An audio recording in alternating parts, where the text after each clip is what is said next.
mayonnaise and a pinch of salt. Now I added some more water because my rice was still a bit hard, and I let boil till it was tender. So my rice is ready, guys.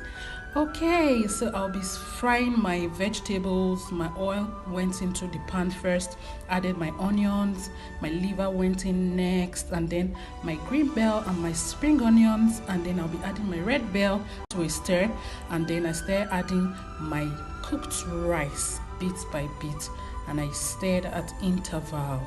Okay, I added some more rice and I kept stirring to allow even cook. Then I added my sweet corn, and at this point I closed my oven because I needed this to cook on low heat, guys. And boom, our rice is ready.